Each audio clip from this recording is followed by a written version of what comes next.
반려견이 만성 설사나 그 좋지 않은 피모 상태 때문에 계속 고생하는데요. 이런저런 치료를 해봐도 잘 안 들으면 정말 보호자로서 속상하시죠. 네, 정말 답답한 상황이죠. 오늘은 바로 이런 경우에 새로운 어떤 희망이 될 수도 있는 치료법, 이걸 좀 깊게 파고 들어볼까 합니다. 2025년 수의학 프론티어스 저널에 실린 최신 연구를 가져왔습니다. 네, 오늘 저희가 살펴볼 주제가 바로 분변 미생물총 이식, 그러니까 FMT라고 부르는데요.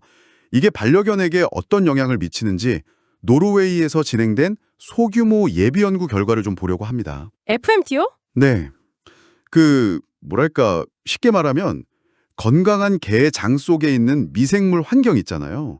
그 미생물총을 아픈 개한테 옮겨주는 그런 시술입니다. 아하. 그래서 이 연구를 통해서 이게 실제 반려견들한테 안전했는지 그리고 또 얼마나 효과가 있었는지 이걸 좀 집중적으로 알아보겠습니다. 사실 반려견 만성 장질환, 이걸 뭐 장병증이라고도 하던데 이게 생각보다 흔하잖아요. 네, 꽤 많죠? 그리고 이게 장내 미생물 균형이 깨진 상태, 그 디스바이오시스랑 관련이 깊다고들 하고요. 맞습니다. 그런데 뭐 식이요법이나 항생제 아니면 프로바이오틱스 같은 기존 치료들이 때로는 효과가 별로 없을 때가 있단 말이죠. 네, 그런 경우가 종종 있죠. 이번 연구에 참여한 7마리 반려견들이 딱 그런 경우였다면서요. 네, 바로 그 사례들입니다.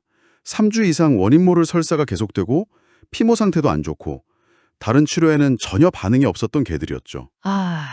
정말 어려운 케이스들이었네요. 그렇죠. 그래서 연구 과정을 좀 보면요. 연구진들이 굉장히 까다로운 검사를 통과한 건강한 공여견 3마리, 그 개들의 분변을 이용했어요. 건강한 공여견이 중요했군요. 네, 아주 중요하죠. 그 분변을 처리해서 용액으로 만들고 이걸 일단 냉동했다가 해동해서 썼습니다. 아픈 반려견들의 직장을 통해서 직접 투여하는 방식이었고요. 직장으로요? 네, 14일 간격으로 총 2번 이렇게 진행했습니다. 그리고 이제 시술 전으로 당연히 분변 상태, 이건 뭐 퓨리나 점수 체계라는 걸 썼고요. 피모 상태, 활동성 같은 임상 증상 변화를 계속 봤죠. 네네. 그리고 혈액 검사도 하고 분변 DNA 분석, 그 16S RNA 염기서열 분석이라고 하는 거 있잖아요. 그걸로 장내 미생물 구성이 실제로 어떻게 달라지는지 아주 꼼꼼하게 추적했습니다. 와, 듣기만 해도 과정이 정말 체계적이네요. 그래서 가장 궁금한 결과, 안전성은 괜찮았나요? 부작용 같은 건 없었고요? 네, 그게 제일 중요하죠. 정말 다행히도 이 FMT 시술 자체와 관련해서 어떤 심각한 부작용이나 합병증은 전혀 보고되지 않았습니다. 다행이네요. 네, 일단 안전성 측면에서는 합격점을 받은 셈이고요. 효과 면에서는 더 흥미로운 결과가 나왔어요. 7마리 중에 5마리, 그러니까 약 71% 정도 되는 반려견에서 임상적인 개선이 아주 뚜렷하게 나타났습니다. 71%요. 와, 생각보다 굉장히 높은 수치인데요? 네, 그렇죠. 그럼 그 개선이라는 게 예를 들면 뭐 푸석했던 털에 윤기가 나고 물던 변 상태가 좋아지고 뭐 이런 변화들이 실제로 있었다는 거군요. 바로 그거예요. 형태가 거의 없던 묽은 변이 단단하게 딱 형태를 갖추게 되고요. 말씀하신 것처럼 윤기 없이 푸석했던 피모가 눈에 띄게 건강하고 반짝이는 상태로 개선됐습니다. 활동성도 전반적으로 더 좋아졌고요. 와, 여기서 또 주목할 점은 이렇게 상태가 좋아진 5마리 중 4마리, 그러니까 80%죠. 이 개들의 장내 미생물총 구성이 건강한 공여견의 구성과 아주 유사하게 변했다는 겁니다. 공여견이랑 비슷해졌다? 네, 연구진이 PLS 거리라는 분석법을 썼는데 이게 뭐랄까 장내 세균 군집의 지문이 얼마나 비슷해졌나 이걸 측정하는 거라고 보시면 돼요. 지문이요? 네네. 그러니까 이 결과는 이식된 미생물이 성공적으로 자리를 잡아서 긍정적인 변화를 이끌었을 가능성이 아주 높다. 이걸 보여주는 거죠. 아하. 그러니까 그 건강한 개의 장 환경을 거의 뭐 복사 붙여넣기 한 것처럼 효과가 나타났다. 이렇게 볼 수도 있겠네요. 네, 뭐 그런 비유도 가능하겠네요. 그런데 아까 그 모든 개가 다 똑같은 반응을 보인 건 아니라고 하셨잖아요. 이 부분이 또 중요할 것 같은데요. 어떻게 달랐나요? 맞아요. 바로 그 점이 이 FMT의 복잡성을 보여주는 부분입니다. 예를 들면 한 마리 R1은요. 장내 미생물 구성 자체는 공여견이랑 크게 달라지지 않았어요. 그런데 임상 증상은 확실히 좋아졌거든요. 미생물은 그대로인데 증상만 좋아졌다. 신기하네요. 그렇죠. 또 반대로 미생물 구성은 공여견하고 정말 비슷하게 거의 일치할 정도로 변했는데 R3 아쉽게도 임상 증상에는 별 차도가 없는 경우도 있었습니다. 정말요? 네. 심지어 한 마리 알섹스는 임상적으로나 미생물학적으로나 아무런 변화가 없었어요. 만능 해결책은 아직 아니라는 거죠. 개체별로 반응 차이가 분명히 존재한다는 겁니다. 정말 한 가지 요인만으로는 설명하기가 참 어려운 복잡한 과정이네요, 이게. 맞습니다. 혹시 또 다른 흥미로운 발견 같은 건 없었나요? 아까 비타민 B12 수치 변화 얘기도 얼핏 들은 것 같은데요. 아, 네. 그것도 중요한 관찰 결과 중 하나입니다.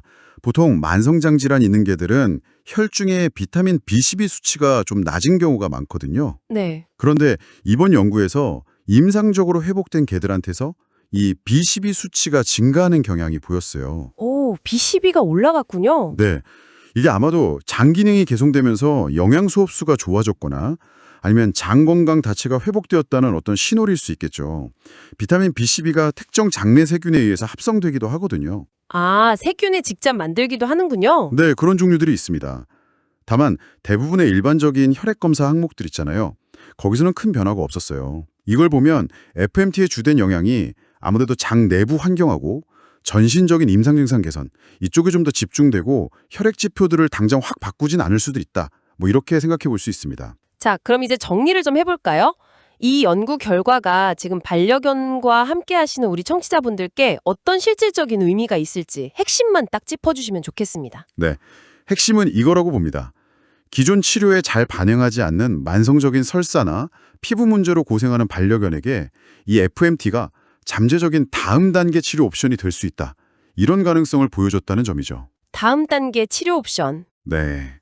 그냥 효과 없는 약을 계속 반복하는 대신에 장내 미생물이라는 좀 더 근본적인 환경 개선을 시도해 볼 수 있다는 거니까요.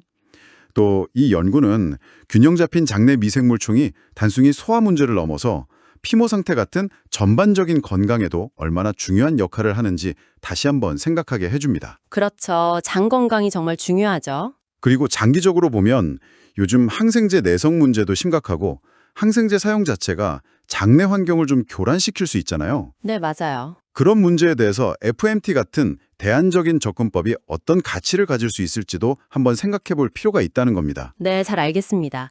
그럼 정리하자면 이 노르웨이 연구는 비록 규모는 작지만 FMT가 특정 만성 질환을 앓는 반려견들에게는 안전하고 또 꽤 높은 확률로 아까 71%라고 하셨죠. 그 정도로 효과를 보일 수 있는 치료법이라는 걸 시사한다. 이렇게 볼 수 있겠네요. 네, 맞습니다. 특히 장내 미생물 환경 변화랑 증상 개선 사이에 뚜렷한 연관성이 관찰됐다는 점. 하지만 동시에 개체마다 다를 수 있다는 복잡성도 확인했고요. 네. 예비 연구인 만큼 앞으로 더 많은 검증이 필요하겠지만 어쨌든 굉장히 의미 있는 시작이라고 할 수 있습니다. 여기서 문득 궁금한 점이 생기는데요. 공여견마다 미생물총이 다 다를 수 있고 또 결과 예측도 완벽하게는 어렵다면 과연 가장 이상적인 공여견의 장내 환경이라는 게 뭘까요? 그런 게 존재할까요? 그거 정말 흥미로우면서도 아주 중요한 질문이신데요. 그렇죠.